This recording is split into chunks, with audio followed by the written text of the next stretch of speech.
Hi 10th students. So இன்னைக்கு first lesson law of motionல fifth question describe rocket propulsion. So அது பார்க்கலாம். So rocket propulsion அப்படிங்கிறது rocket ஏவுதல் அப்படின்னு பேரு.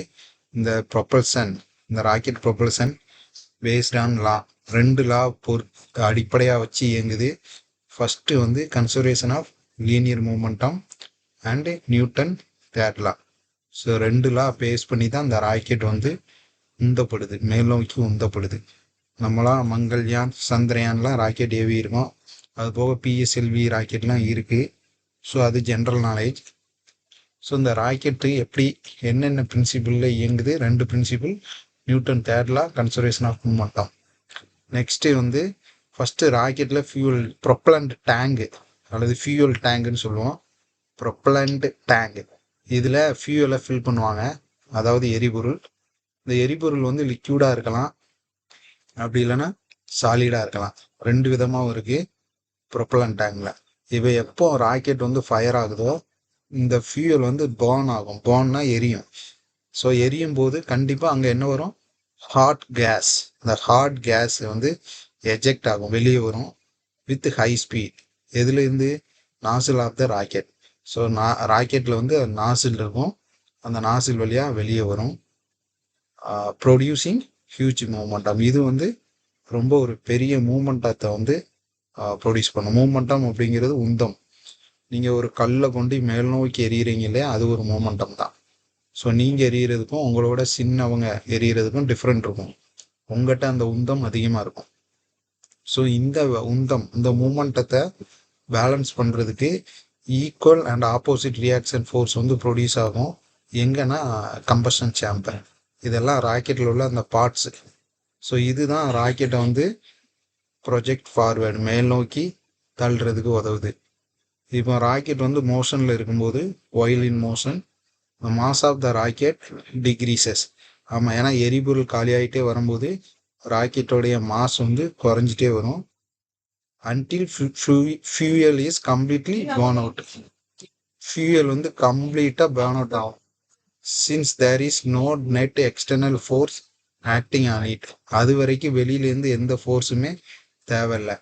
த linear momentum of the system is conserve. So fuel காலியானதுக்கப்புறம் linear momentum எல்லாம் conserve ஆயிடுச்சு.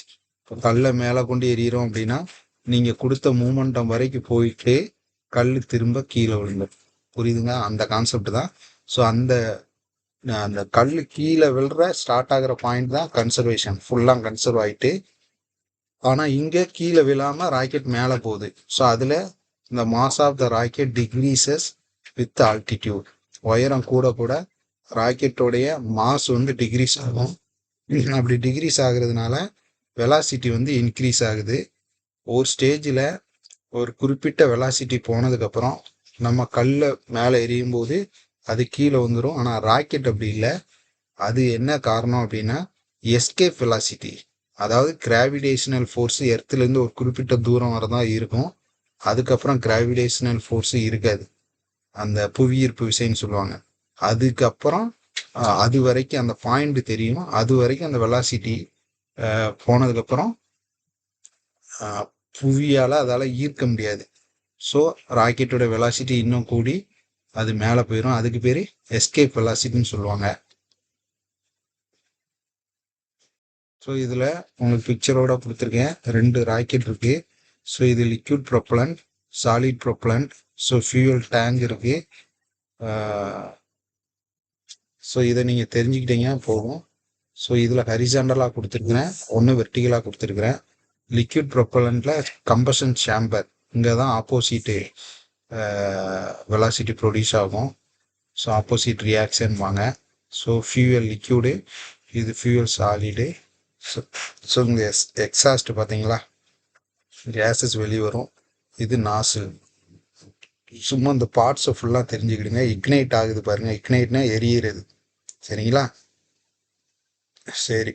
So based லா திரும்பவும் நம்ம பார்ப்போம். ரெண்டு லா, ஒன்று conservation of linear momentum.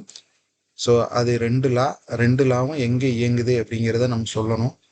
Conservation of linear momentum அப்படிங்கன்னா அந்த எரிபொருள் இருக்கிற வரை இயங்குது இல்லையா, அதுதான்.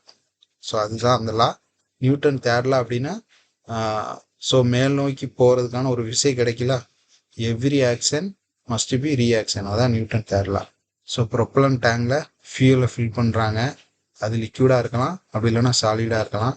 Huge momentum. So when rocket is fire, fuel வந்து பேர்ன் ஆகும். ஹாட் கேஸ் வந்து எஜெக்ட் ஆகி ஹை ஸ்பீட் ஃப்ரம் த நாசிலேருந்து ரொம்ப ஹை ஸ்பீடாக வரும்.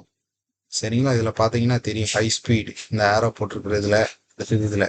ஸோ இது என்னாகும், கம்பஷன் சேம்பரில் இந்த மூமெண்ட்டத்தை பேலன்ஸ் பண்ணுறதுக்காக equal and opposite reaction force வந்து ப்ரொடியூஸ் ஆகும். So Newton third law. So நம்ம சொன்ன மாதிரி 2 லாவுமே இதில் கன்சியூம் ஆகுது. ஸோ ராக்கெட் வந்து முன்னோக்கி தள்ளப்படுது. ஸோ லீனியர் மூமெண்ட் எப்படி கன்ஸ் ஆகுதுன்னா, mass of the rocket gradually decrease. ஏன்னா அதில் உள்ள ஃபியூவல் எல்லாம் குறைஞ்சிட்டே வரும்போது அதோடைய வெயிட் ஆட்டோமேட்டிக்காகவே குறையும். ஃபியூயல் கம்ப்ளீட்லி பர்ன் அவுட், எரிஞ்சு முடிக்கிற வரைக்கும். ஸோ எக்ஸ்டர்னல் ஃபோர்ஸ் அது மேலே எதுவுமே இருக்காது. அப்போ நான் என்ன, இதுதான் அந்த கிராவிட்டி எதுவுமே இருக்காது அதில், அது வரைக்கும் கன்சர்வ் ஆகுதான் லீனியர் மூமெண்டம். ஸோ வெலாசிட்டி, இந்த மாஸ் ஆஃப் த ராக்கெட் வந்து ஆல்டிடியூடை பொறுத்து டிக்ரீஸ் ஆகும். அதாவது வெயிட் குறையும், மாஸ் குறையும்.